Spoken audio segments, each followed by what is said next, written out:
इस्माइल हानिया की मौत पर ईरान की रिवॉल्यूशनरी गार्ड ने एक बड़ा दावा किया है और दावा यह है कि हमास चीफ को मिसाइल अटैक में मार गिराया गया है और इसमें इजराइल की मदद अमेरिका ने भी की है। लेकिन इससे भी बड़ी खबर गाजा से है, जहां हानिया के राइट हैंड याह्या सिनवार को सुरंग के अंदर ही चारों तरफ से घेर लिया गया है।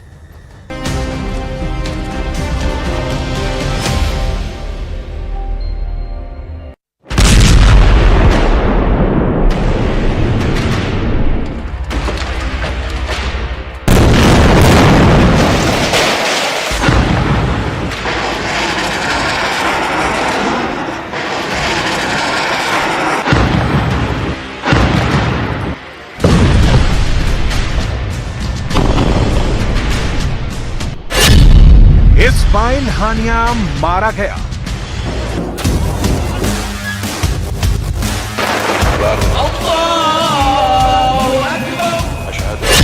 मोहम्मद ताइफ मारा गया।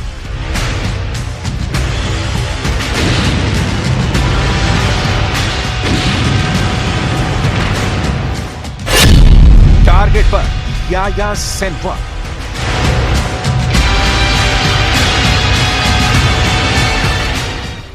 गाजा पूरी तरह तबाह है। रफा में भी कोई सलामत नहीं। ठीक वही तस्वीर अब वेस्ट बैंक के तुलकरम की दिखाई देने लगी है। हर ओर तबाही, हर तरफ बर्बादी, हर तरफ गोलियों की गूंज, हर तरफ खंडहर। रॉकेट धमाके से जमींदोज हुए मकान, मिसाइल की मार से तबाह हुई बस्तियां, टैंकों के गोले से धुआं धुआं हुई गलियां। इजराइल ने तुलकरम को बारूद से पाट दिया है।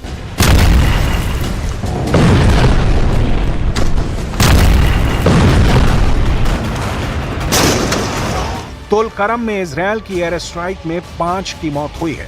आईडीएफ ने दावा किया है कि इस हवाई हमले में हमास का एक टॉप कमांडर ढेर हो गया है।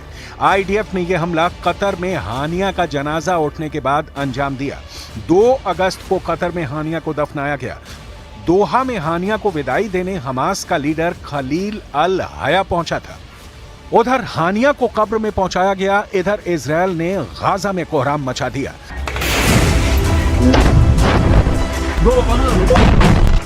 3 अगस्त की सुबह से भीषण बमबारी कर इजराइल ने गाजा पट्टी के उत्तर में एरेज क्रॉसिंग पर भारी तबाही मचाई है।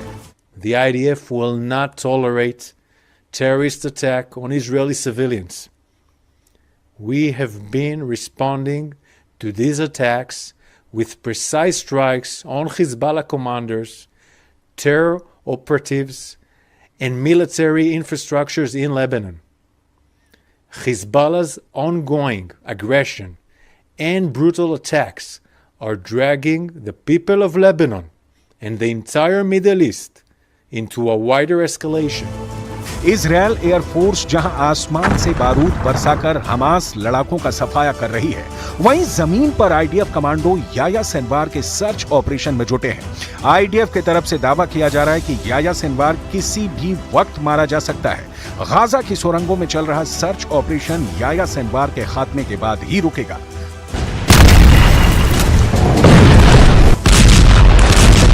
आईडीएफ की तरफ से दावा किया जा रहा है कि याह्या सिनवार किसी भी वक्त मारा जा सकता है। गाजा की सुरंगों में चल रहा सर्च ऑपरेशन याह्या सिनवार के खात्मे के बाद ही रुकेगा। इजरायली सेना गाजा में हमास चीफ याह्या सिनवार के सीक्रेट अड्डे तक पहुंच गई है। इजरायली मीडिया आउटलेट ने बताया अब फोर्स खान यूनिस और रफा के बीच ऐसे इलाके की तरफ बढ़ रही है जहां अब तक ऑपरेशन नहीं किया गया है। इजरायली सेना ने दावा किया कि हमास के सुरंगों के बड़े नेटवर्क का पता लगाया जा चुका है। ये टनल नेटवर्क इतना बड़ा है कि इसमें गाजा पट्टी के उत्तर में एरेज क्रॉसिंग के पास से एंट्री करके दक्षिण में रफा के बाहर निकला जा सकता है। सेना ने बताया कि खान यूनिस के ऑपरेशन के दौरान डिवीजन हमास नेता को पकड़ने के बहुत करीब थी। सिनवार चप्पल पहने और निहत्थे घूम रहा था। आईडीएफ ने गाजा में रेड के दौरान गिरफ्तार किए गए लोगों से सिनवार के बारे में महत्वपूर्ण जानकारी मिल रही है।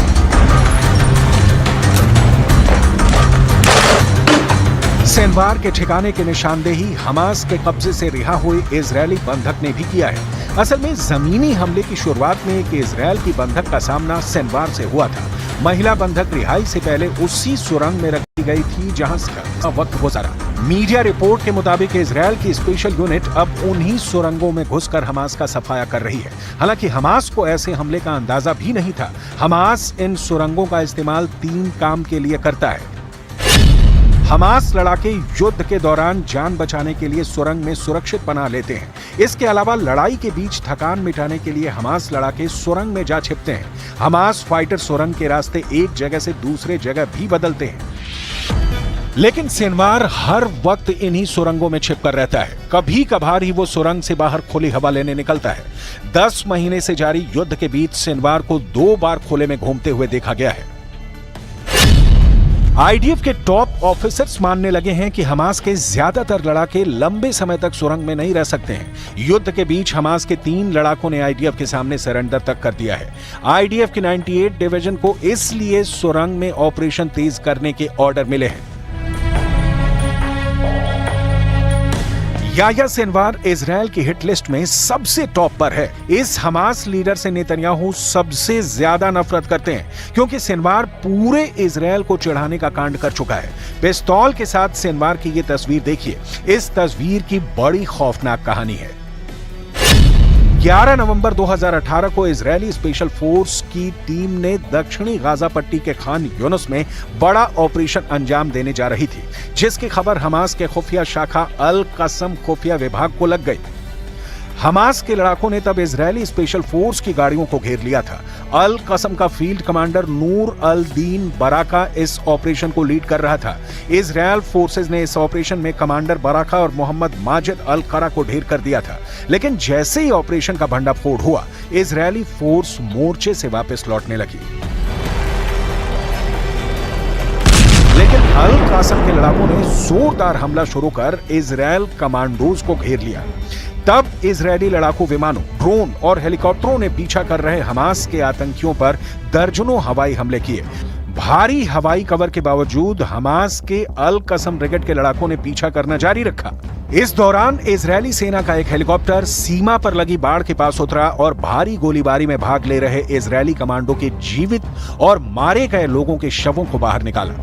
इस मुठभेड़ के बाद हमास के अल कसम ब्रिगेड ने दावा किया कि उसने इजरायली एलीट कमांडो फोर्स की टीम को भारी नुकसान पहुंचाया है और उसके कमांडर को मार डाला है। मारे गए कमांडर की निजी पिस्तौल को याह्या सिनवार को तोहफे में दिया गया। उसी पिस्तौल को दिखाकर सिनवार नेतन्याहू को चिढ़ाता रहा है। सिनवार को हमास का सबसे कट्टर और खूंखार लीडर कहा जाता है। 62 साल के याह्या सिनवार को अबू इब्राहिम के नाम से भी जाना जाता है। सिनवार का जन्म गाजा पट्टी के दक्षिणी इलाके के खान यूनुस के शरणार्थी कैंप में हुआ था। याह्या सिनवार को पहली बार इजरायल ने 1982 में गिरफ्तार किया था। उस समय उसकी उम्र 19 साल थी। 1985 में सिनवार दोबारा गिरफ्तार किया गया। सिनवार 1985 में हमास के संस्थापक शेख अहमद यासीन के करीब आया। सिनवार को गाजा पट्टी में हमास चीफ का पद दिया गया।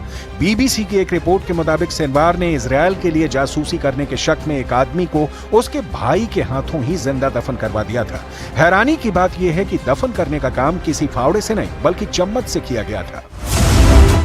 ऐसे क्रूर कारनामों के चलते सिनवार को खान यूनुस का कसाई कहा जाने लगा। सिनवार के करीबी भी उससे खौफ खाते हैं। कहा जाता है कि जिसने सिनवार की बात नहीं मानी उसे वो मौत के घाट उतार देता है।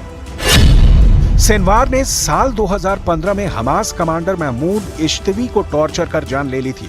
इश्तवी पर समलैंगिकता और पैसों की हेराफेरी का आरोप था। साल 2014 में सिनवार की मौत का भी ऐलान हुआ था। हालांकि कुछ वक्त बाद ये अफवाह साबित हुई थी। साल 2015 में सिनवार को अमेरिका ने आतंकी घोषित किया। सिनवार को ईरान का करीबी माना जाता है। इस वजह से भी सिनवार इजरायल के दुश्मनों में नंबर 1 है। इजरायली डिफेंस फोर्स सिनवार के अड्डे के बेहद करीब है। रफा और गाजा के बीच फैली सुरंगों के जाल में सिनवार के सीक्रेट अड्डे हैं। इजरायल के कमांडो इन सुरंगों में घुसकर मार काट मचा रहे हैं। जाहिर है सिनवार से सामना होते हुए उसका खेल भी उसी तरह खत्म होगा जैसे हानिया और दईफ का हुआ, क्योंकि नेतन्याहू को याह्या सिनवार के खात्मे तक सुकून नहीं मिलेगा।